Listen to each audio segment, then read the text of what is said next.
كلنا سمعنا قصص أسطورية عن بر الأبناء بوالديهم، لكن قد سمعتوا عن أم وأب ظلوا يبرون بولدهم 20 سنة وهو في غيبوبة؟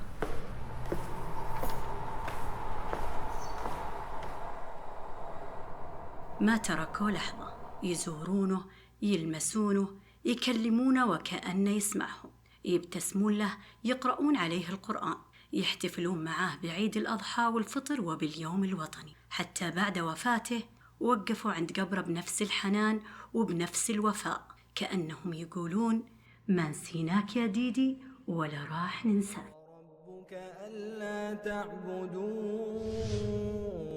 إلا إياه وبالوالدين إحسانا إما يبلغن عندك الكبر أحدهما.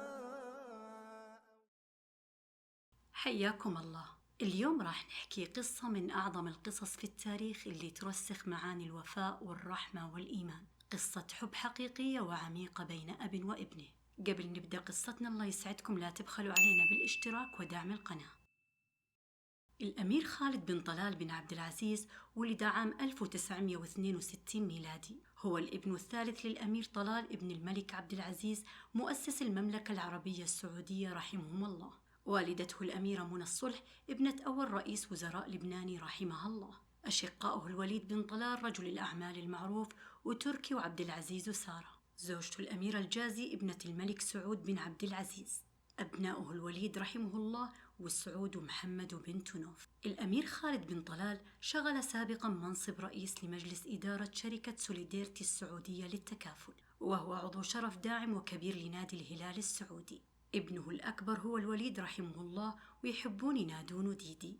اشتهر الوليد في المجتمع العربي بلقب الأمير النائم بسبب غيبوبته الطويلة التي امتدت 20 عام. احنا كمان في قصتنا اليوم راح نسميه ديدي مثل ما يحب والديه، اللي بفضلهم خلوا الناس تدعي لهم وتدعي لابنهم، وسمحوا للكل يتابع ويشارك معاهم قصة ديدي بكل ما فيها من ألم وعبرة وصمود.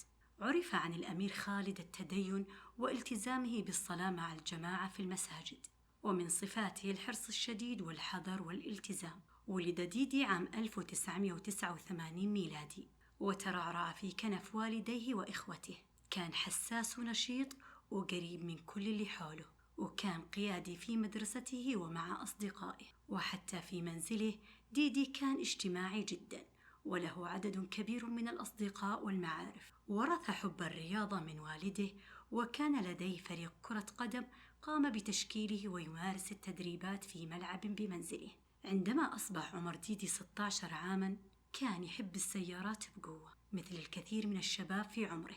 في أحد الأيام اتفق مع أصدقائه يطلعون البر، وطلب من أمه تعطيه سيارة خالته الهمر اللي كانت واقفة في الكراج، لكن أمه رفضت لأنها ما أخذت الإذن من خالته. فذهب ديدي واستأجر سيارة همر، وخرج مع أصدقائه باتجاه العاذرية، وهي في منطقة برية تسمى الثمامة بالرياض. وأثناء طريقهم وقع الحادث الأليم الذي تسبب في انقلاب السيارة عدة مرات، وطار ديدي من فتحة سقف السيارة وسقط على رأسه.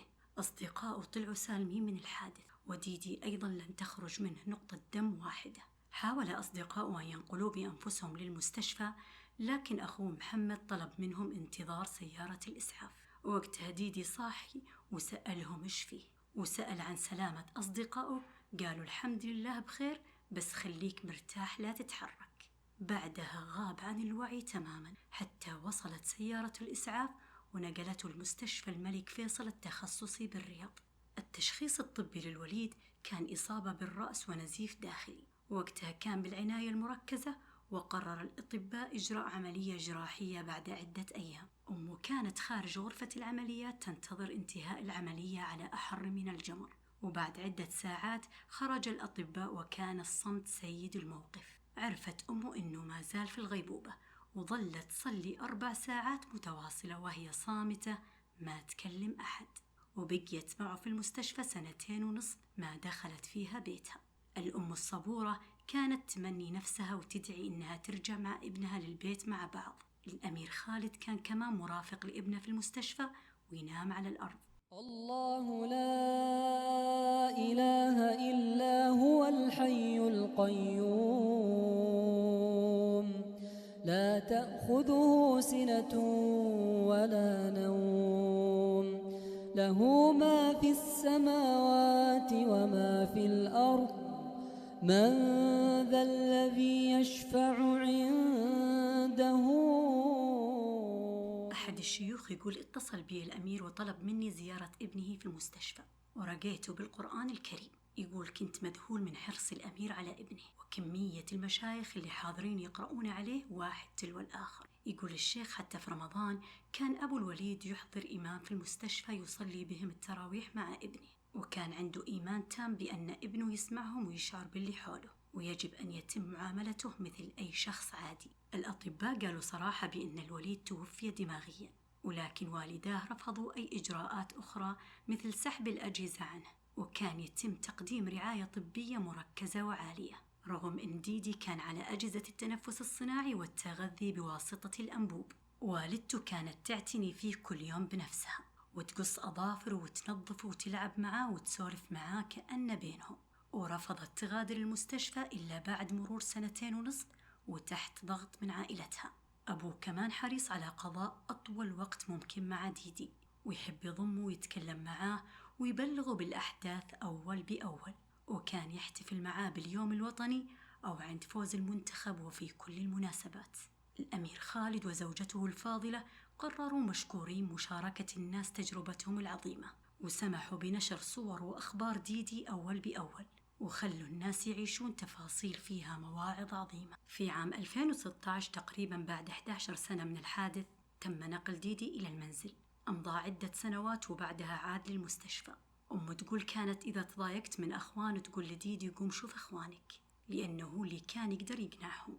وكانت أمه تاخذ يده وتحطها فوق راسه وتقول حبيبي ديدي شوف ما فيك شيء بس جرح صغير في راسك. الأمير خالد كان يقول للأطباء إن ابنه عايش ولو أراد الله أن يموت لتوفى في الحادث، ويحب أن يعامل كأنه بين أهله وأحبابه حتى يكتب الله أمرا كان مفعولا. كان يرفض تشخيص إن ديدي ميت دماغيا، وكان يقول إنهم هم جالسين معاه أحيانا يرتفع ضغطه أثناء كلامهم معه ويحرك أحيانا بعض أعضائه، وكل هذه الأمور هي دلالة على شعوره وأحاسيسه. كانوا يفتحون له الستاير في النهار ويطفون الأنوار في الليل، يتكلمون معاه، يقرون عليه، يزورونه وكأن في وعيه. الأمير خالد بذل كل جهده وإمكاناته لتقديم أفضل الخدمات والعناية الطبية لابنه الوليد، وأحضر الكثير من الأطباء لمتابعة حالته. اللي يعتقد أن التعامل مع حالة الوليد 20 سنة كان سهل فهو واهم. الأمير خالد والأميرة الجازي عاشوا 20 عام بين مطرقة الألم وسندان الرجاء. كانوا كل يوم يشوفون ديدي قدامهم ويتنفس وينبض قلبه وكل أعضاؤه سليمة لكن عيونه مغمضة وما يتكلم، ومع ذلك مستمرين في الثبات والدعاء والأمل ما ينقطع. تخيل إنك أب تعيش 20 سنة تنتظر أغلى أولادك يرجع لك، أنت متأكد إنه حي بس ما تقدر تكلمه ولا تسمع صوته، تحس إنه معلق بين السماء والأرض وإنت عاجز تساعده، ما تدري هو بيصحى ولا خلاص بيكمل غيبوبته لين يموت. تدخل بيتك تشوفه في كل الزوايا وتتخيله معاك في السيارة وفي المطعم وفي الملعب، ما تقدر تشوف ذكرياته وهو صغير ولا مقاطع الفيديو ولا ألبوم الصور. تحس أحيانا إنه محتاج شيء أو نفسه في شيء بس مو قادر يتكلم. تحاول تقدم له أشياء كثيرة دفعة واحدة وتقول يا رب يكون واحدة منها يتمناها ويفرح فيها، وانت جالس عند راسه تكلمه لو حرك إصبعه أو زاد تنفسه على طول ترتجف ويجيك خفقان. تهيئ نفسك للصدمة اللي تتمناه بأنه يفاجئك ويصحى يقول أبويا وحشتني. هذه المشاعر مهما وصفناها ما راح يحس فيها إلا اللي مروا بنفس التجربة. تقول أم الوليد تعلمت ألا أجزع وحذفت كلمة يا ليت أو لو من قاموسي. علاقتي بالله سبحانه صارت أقوى وصرت أحب العطاء لمجتمعي أكثر من أول، وعندي رغبة بالمساهمة في توسعة مغسلة الأموات بالمستشفى، وأنوي مع الأمير خالد المساهمة في إنشاء مستشفى ومركز متخصص لرعاية المصابين بالغيبوبة أو الحالات طويلة الأمد. في 19/7/2025 انتقل إلى رحمة الله ديدي وعمره 36 عام. قضى منها 20 عام مسجى على فراشه، يسمع أبوه وأمه وينتظرهم كل يوم يجون يحكون له إيش صار ويبلغونه نتائج المباريات ويقرؤون عليه القرآن. وحتى بعد وفاته ما زال والده يزوره في قبره ويسلم عليه ويدعي. بعد زيارة والده لقبره كتب هذه الرسالة لمحبين ديدي: أخواني وأخواتي، حفظكم الله، السلام عليكم.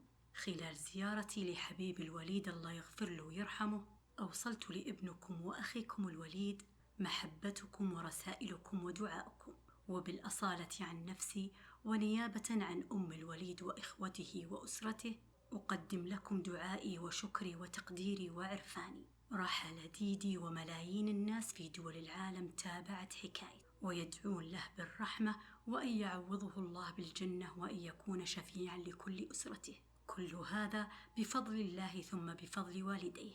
هنيئا لوالديه هذا الكرم العظيم من الله سبحانه باختيارهم لهذا الابتلاء، وهنيئا لهم هذا الاجتياز والنجاح منقطع النظير. شكرا من القلب للأمير خالد والأمير الجازي على ما قدمتوه لنا من دروس في الوفاء والتضحية الأسطورية اللي بيخلدها التاريخ. ونتمنى من كل اللي يسمعون هذه القصة ما يبخلون على الوليد بالدعاء له ولوالديه بالرحمة والمغفرة. قصتنا اليوم انتهت، نتمنى تكون حازت على رضاكم. لا تنسون دعمنا باللايك والاشتراك